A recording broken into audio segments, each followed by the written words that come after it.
Folks, I can tell you exactly where all the stock markets around the world are going to go, and you probably can too. You've been following Ted Speaks very long, because we understand that what we're underneath of right now is a Keynesian economic model, slicing and dicing of all the world currencies around the world.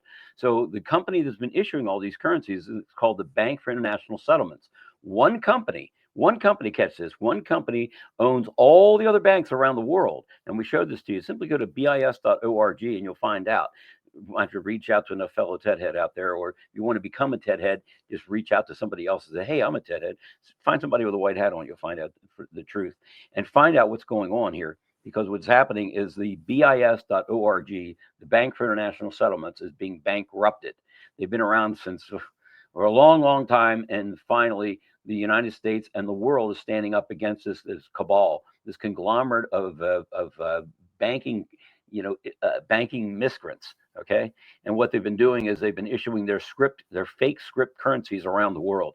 And we know, as Voltaire has said, fiat currencies always return back to their intrinsic value, which is zero. And that's what's going to be happening here. So don't get hung up in the weeds and everything. All kind of stuff is going to pop up. We don't know what's going to happen when, but the ultimate goal is, who wins the game? We win the game. And how do we win the game? By getting rid of the bis.org. That puts the power back in our hands, takes it away from the Bank for International Settlements. It's exactly what's happening. IRS chief to quit over deal to share data with authorities, says the Washington Post. Why would you do that? Afraid of transparency?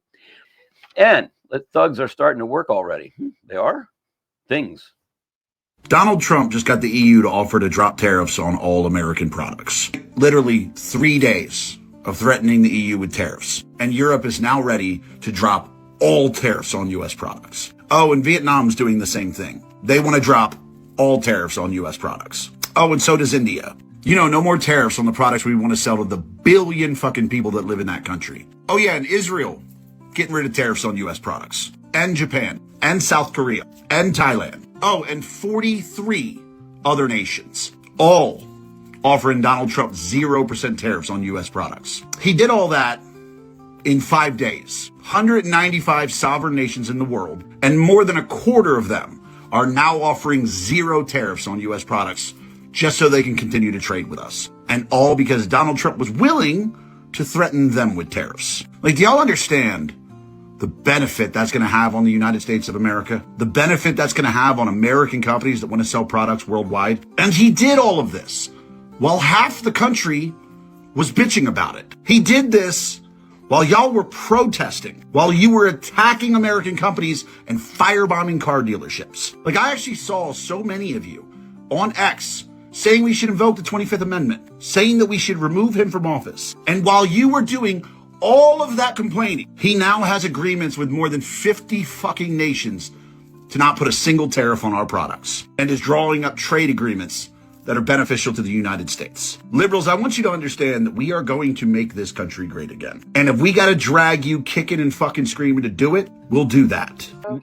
Fox News admits the government using the DEW a week before the California fires begin. Let's listen. Or green or something like that. Real lasers, one of the key advantages that they provide is that they are invisible. You actually can't see them. You just see this damage suddenly starting to blow something up. So if we take a look now at what the Athena did to a truck. So we're looking at a truck engine, and the Athena within seconds was able to beam right in there, heat the whole thing up, and burn through the engine of this vehicle. So if you can imagine if you were in that vehicle, all of a sudden, this hole would start appearing in your engine, and the whole thing would just disappear. That's what these lasers do. Now, there's some other key advantages that we should mention. Let me give you 3 of them. 1, unlimited ammo. As long as we have power, we have an unlimited magazine. And downrange, of course, having unlimited ammo can be a huge advantage. Second, it's silent. You don't give the enemy any advance warning that it's coming. And then the third one I wanted to touch on is that it travels at the speed of light. So not only are we delivering powerful, decisive. With our children. This is a landmark victory for the rule of law. Liberal district judges thought they could control President Trump's foreign policy. They cannot. We will continue to deport violent terrorists, and we are going to make America great again and safe again. Military stormed CDC office in Anchorage, Alaska, arrest 16 CDC workers. Hey, do you know anything about that? They're up there, Verena. 16 CDC employees wearing arm, leg, and waist chains were escorted from the center's satellite office in Anchorage, Alaska, Wednesday afternoon, a day after the Trump administration announced the firing of 10,000 staffers at various U.S. locations. They're all finished. We knew the U.S. government runs a $2 trillion deficit every year. We're in debt almost $40 trillion. And we also knew that anytime anyone tries to cut anything in Washington, the whole city screams bloody murder. Okay, so the question is just why? Well, now we know. The money is all going to them. It's like round tripping to them. New York Times, getting paid. Politico, getting paid. Bill Kristol, perennial warmonger, getting paid. Ukraine, getting paid. Like 11 out of 12 publications, Ukraine, getting paid. Incredible. Viktor Orban, who's the prime minister of Hungary, was saying that he's very popular in Hungary. His political opposition, funded by USAID. In Poland, the left-wing political opposition funded by USAID, and on and on and on it goes. BBC. You wonder why everyone in the UK. So yeah. Like I couldn't believe the BBC is getting paid. Every left-wing organization in the world seems to be getting paid by this slush fund at USAID, which disperses about $50 billion a year. That's $1 billion a week. That's actually a lot of money. And so it makes you wonder, you know, the left in general tries to portray itself as a movement of the people, that it's grassroots. This is the exact opposite. This is AstroTurf. This is basically money coming from the top down out of Washington to fund all of these groups, maybe not even in the United States, like all over the world. So it makes you wonder, what is the real level of local support for these left-wing policies all over the world? Fox News alert, Hillary Clinton has been directly connected to the Russia hoax. Hillary's former campaign manager, a guy named Robbie Mook, a typical Clinton crony name if you've ever heard one, was testifying under oath. And Durham got him to spill his guts. The Mook admitted that Hillary Clinton personally approved pushing a fake story about Trump and the Russians. The story was about Trump and a Russian bank, and the story was made up. And the people on Clinton's side knew it was made up because they're the ones who made it up. Mook was shaky on the stand today. He testified that the Clinton campaign wasn't totally confident the story was real, because it wasn't, but they wanted the media to write about it anyway. Mook asked Hillary if she wanted him to plant the story with a reporter. Hillary said yes. And then when it hit the internet, she retweeted it, spreading the Russia hoax like wildfire. By the way, that tweet right there, blatant disinformation. It's still up on Twitter. But if you tweet that there's only two genders, that gets wiped out.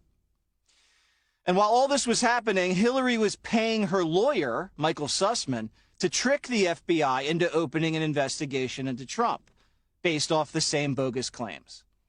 Has there ever been a dirtier politician than Hillary Clinton?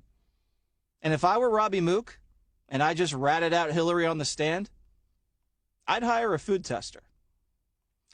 Victor Davis. The myth of Biden's roaring economy. Let's take a look at this. Looks like a bunch of tents on the streets. And any predictions? And then the president on Thursday told us that there was an incredible discovery that the Doge team had made. He called it horrible and incredible. Can you reveal that yet? Give us details on what it was about? There has been a discovery. I hate to leave you hanging on a cliff, but I don't want to get ahead of the president on that. But I can confirm there has been a discovery. It's just not quite yet ready for release. The media won't touch this. The regime is panicking and patriots are holding the line. This isn't over. It's just beginning. Prepare for what's coming, folks, because when Doge goes dark, it means the light's about to hit something that they never wanted us to see. Just as I was dismantling a corrupt government agency in Washington, a blue-haired liberal employee ran up to me and shouted, "Mr. Musk, you're going to have to get comfortable with calling me the right pronouns or you'll have trouble." Wow, these liberals. To her surprise, I calmly smiled. "All right, dear miss, what are your pronouns then?" She said, "They, them." I quickly responded, "Okay, you're both fired."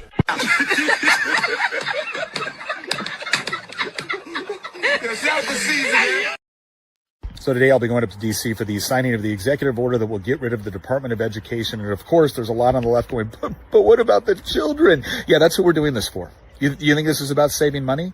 It isn't.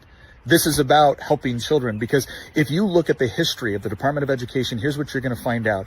Any good it might have done could have been done far more effectively and efficiently without its assistance. It has literally wasted hundreds of billions of dollars. And the studies have been out 30 years ago, 20 years ago, 10 years ago, to the present. The studies have been out that the Department of Education has not had any sort of long-lasting, meaningful effect on the quality of education. So hundreds of billions of dollars wasted on what? Well, now we know. It was about pushing left-wing ideology on our kids. So good news, bad news for the woke, right? The bad news is you no longer get to use our tax dollars to attempt to indoctrinate our children. The good news is we're not like you. We're dismantling the Department of Education. We're not taking it over and then using your tax dollars to influence your children. Nope. That's because we believe that our ideas, they can stand on their own. They can stand in the light of freedom of speech and freedom of inquiry. Let's see how well yours do without our tax dollars. It is my opinion that you do not really understand the concept of banking. All the banks are broke. Bank Santander, Deutsche Bank, Royal Bank of Scotland, they're all broke. And why are they broke? It isn't an act of God. It isn't some sort of tsunami. They're broke because we have a system called fractional reserve banking, which means that banks can lend money that they don't actually have. It's a criminal scandal, and it's been going on for too long. To add to that problem, you have moral hazard, a very significant moral hazard from the political sphere. And most of the problem starts in politics and central banks, which are part of the same political system. We have counterfeiting, sometimes called quantitative easing, but counterfeiting by any other name. The artificial printing of money, which if any ordinary person did, they'd go to prison for a very long time. And yet governments and central banks do it all the time.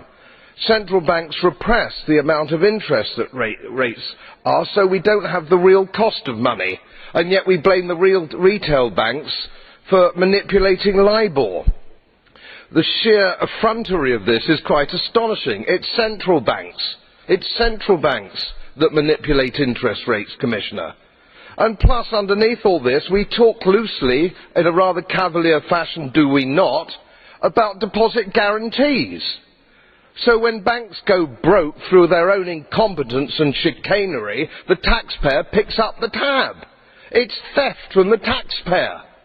And until we start sending bankers, and I include central bankers and politicians, to prison for this outrage, it will continue.